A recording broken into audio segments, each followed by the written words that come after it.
For those who worked at a place featured on how it's made, what things weren't shown on TV?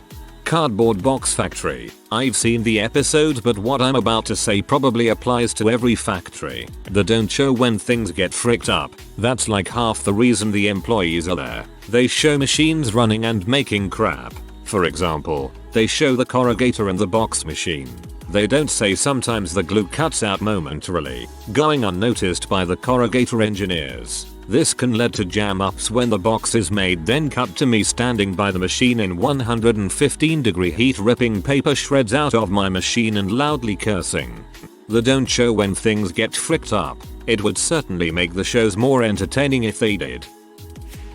I worked in a French fry factory. They didn't show all the waste that gets dumped into 40-feet trailers known as cow chow, or when belts get jammed up and it rains fries on the floor. They also didn't show employees such as myself drilling frozen hash brown patties at other people, or setting up garbage cans to try and toss them in from 50 feet away, or hash brown hockey with hidden sticks, or ripping sick donuts on the forklift, or the forklift bumper cars, or the forklift shovel bumper shining. Everything else was pretty accurate though. American manufacturing leads the world.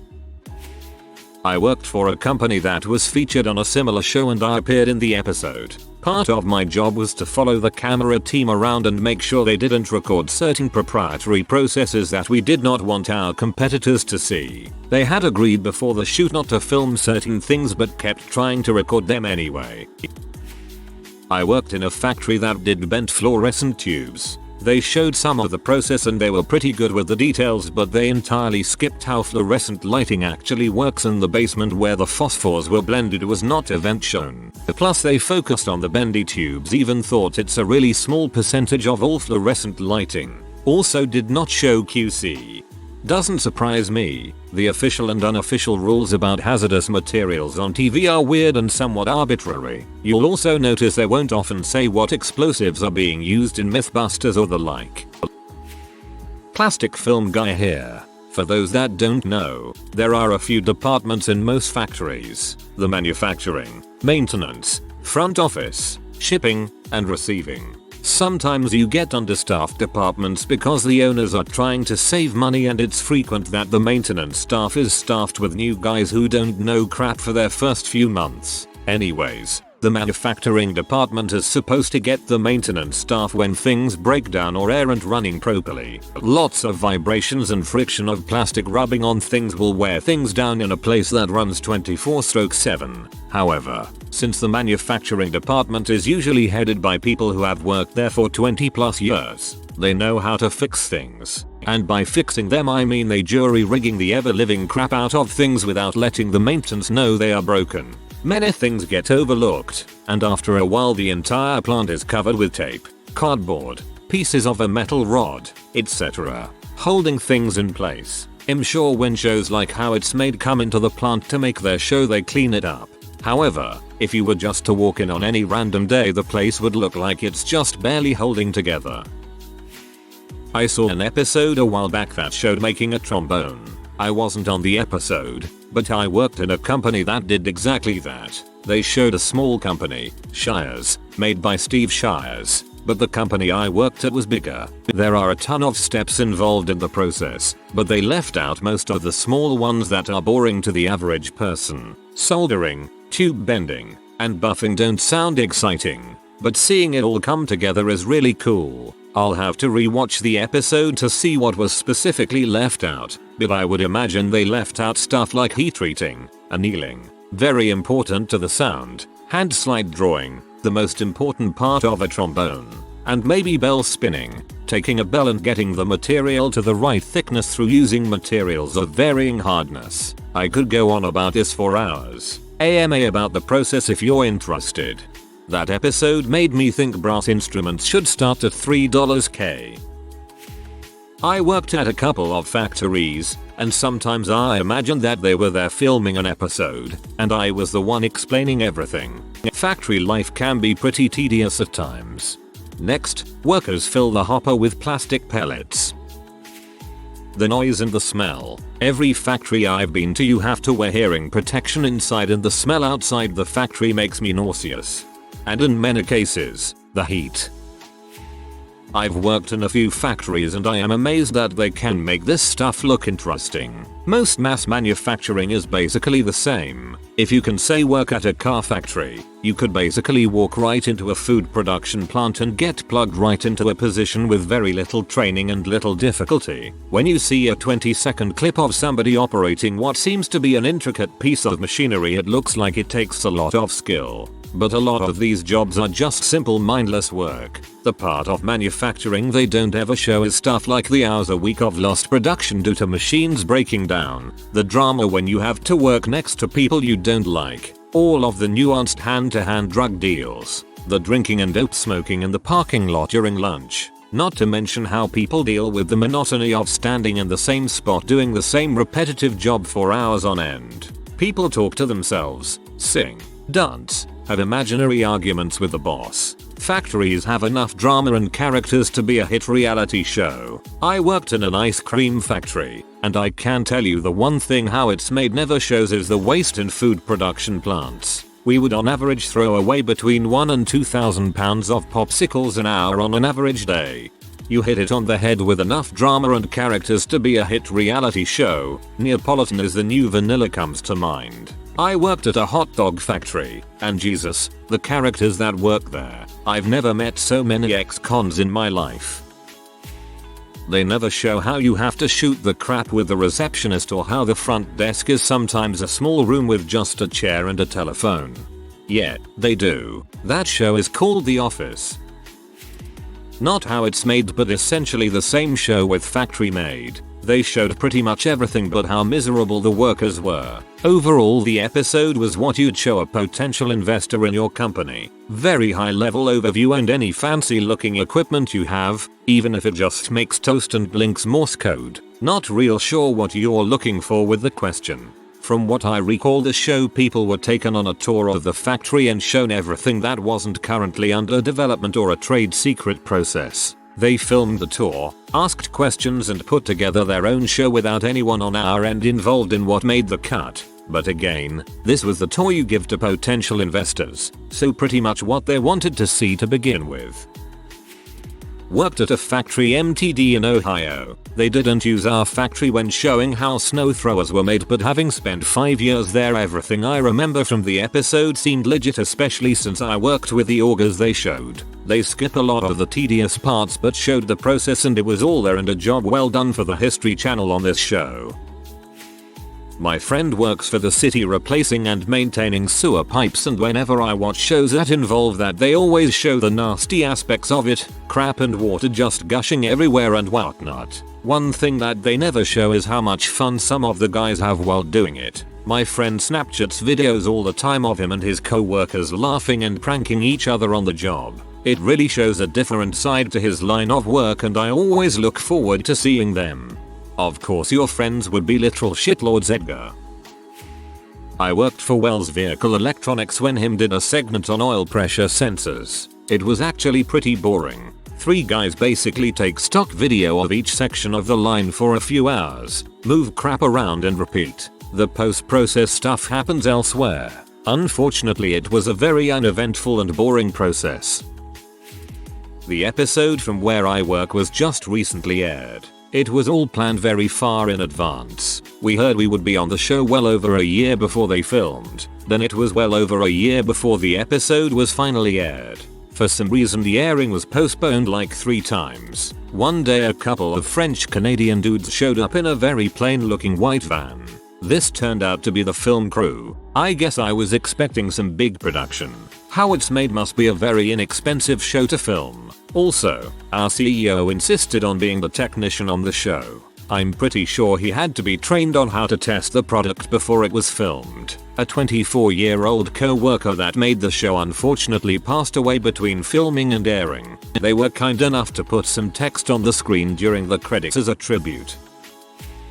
I was interning at one of the major tire makers, in the prototype department, when a team of one of those shows came around, making a segment about what it takes to make a new car tire. As the internee with too much disposable time on my hands was delegated to coordinate the team. Biggest thing they did not show is just how long everything takes. Where I was at, prototype tires are carved by robot or even by hand, Depending on the thread pattern, it can take like 5 days or more for a single tire, especially if it's the first of a batch. Those prototypes are then sent to testing. Costs per tire easily 4 digits. If you only followed the show segment, they glanced over that fact. It was like pattern comes from designer, doodled onto tire in like an hour, then it's off to testing on the test pad with lots of water and spinning cars. Really fascinating was also just how out of order the shoot was. The team arrived at our workshop, having already shot the final action car test segment the day before at the pad. Then they did the tire carving shoots at our workshop for 2 days. Halfway into the first day, 2/3 of the team disappeared for 2 hours because they wanted to take shoots for some other segment of another episode, and then got stuck at the factory gates when they came back. The day after the carving, they went into the design department to design the tire they already drove into pieces 2 days before, which was a 3-year-old snow tire that never went on the market. BTW. We pulled the old design files and patterns up just for that shoot, and never carved a whole tire for the show. Also, to my surprise, most filming was done with Canon DSLRs and GoPros. The big TV style camera was used only for the interview parts. I work in a factory that makes headlights and taillights for Ford and Nissan vehicles. I saw the episode a couple weeks ago where they were making headlights. That was a small factory. The machines they used were basically the same as what we use, but on a smaller scale. We do 10 times as many, easily. The one thing they don't show about factory jobs is how things are made to be good enough, not perfect. Dang. This was my chance and I'm late to the party. The episode My Machines Are In is airing next week. The crew was great. You could tell they've done this before and the process was as streamlined as ours. Everything went seamless, except when they hid a softbox on the parts grabber of a Morisaki NZ2000 T3Y2 without telling anyone. I'm going to bet that softbox doesn't work anymore since it landed in the coolant tank. Basically, we just did our thing over and over until they got the angles they wanted without getting any coolant or chips on them. The crew was awesome though, and it was an awesome experience. To answer your question, there really isn't anything they didn't film pertaining to my job. However, since it won't air until the 7th of November 2016, I can't tell you what made it to the show. I have one of the more interesting jobs where I work, so I don't doubt that it was put in there. I worked at a hot dog and processed meat factory, yay for butt cancer. Not the one featured on How It's Made, but factory culture tends to stay the same all over America, Canada. There are 2 halves of the factory, the raw side and the ready to eat side, which is where I worked. What's not shown is the whack jobs that work there. All workplaces have your weirdos, but since the work is physically hard and requires no education or work experience, there is constant turnover and they will hire ex-cons. People would quit without 2 weeks notice, not do their jobs. Not to mention, since half the workers there were right off the boat, some didn't speak English properly. There was this woman who would come into work with bruises and limping from her abusive boyfriend, who she abused too. Openly talked about taking 10 Xanax a day, was high multiple times, causing the assembly lines to get shut down because she let packages pile up. She ended up stealing a co-worker's car and leaving work the middle of the day. You see a lot of tatted faces and hear lots of swearing. There's no need for people skills or customer service behind the scenes. The operator of a packaging machine on my second day of the job started ranting for an hour straight about how he was going to beat up the manager for having to deal with newbies on the job.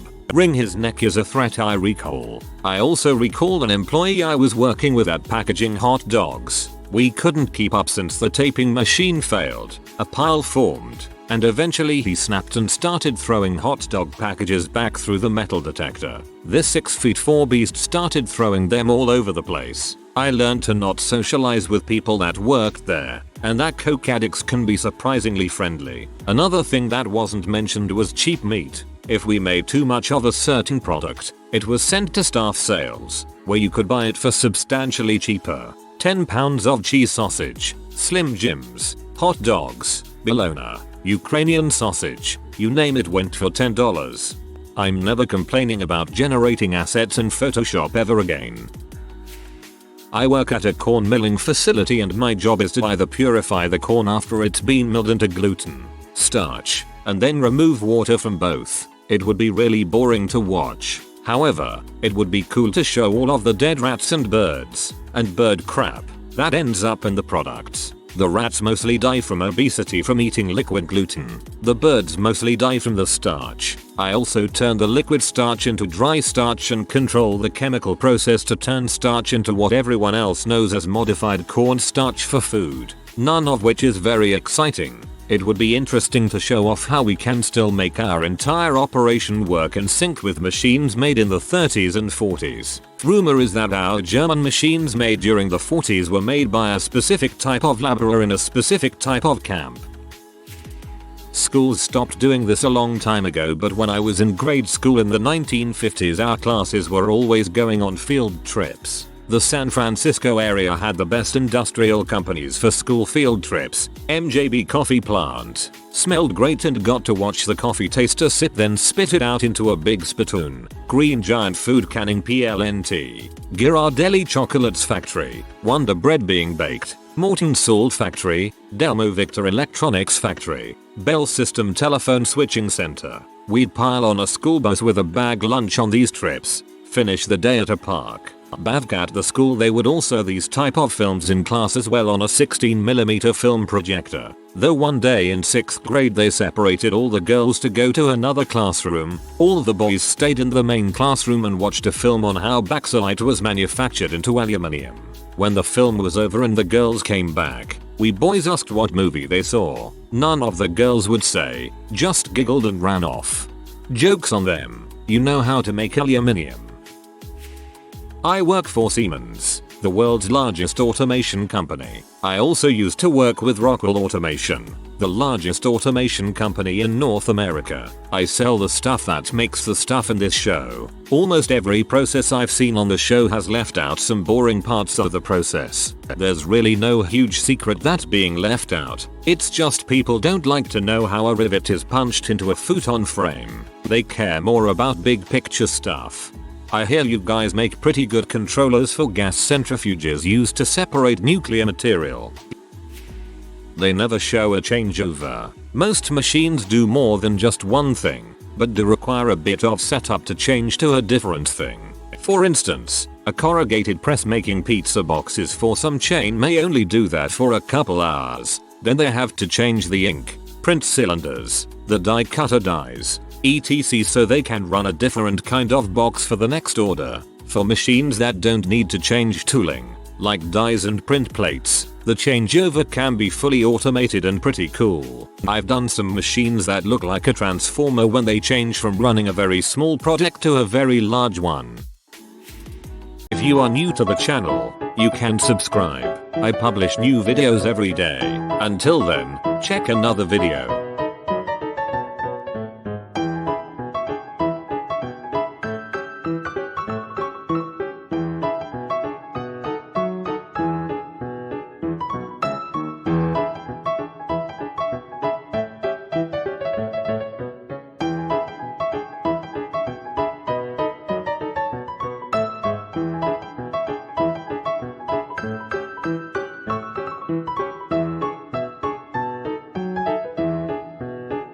Bye for now.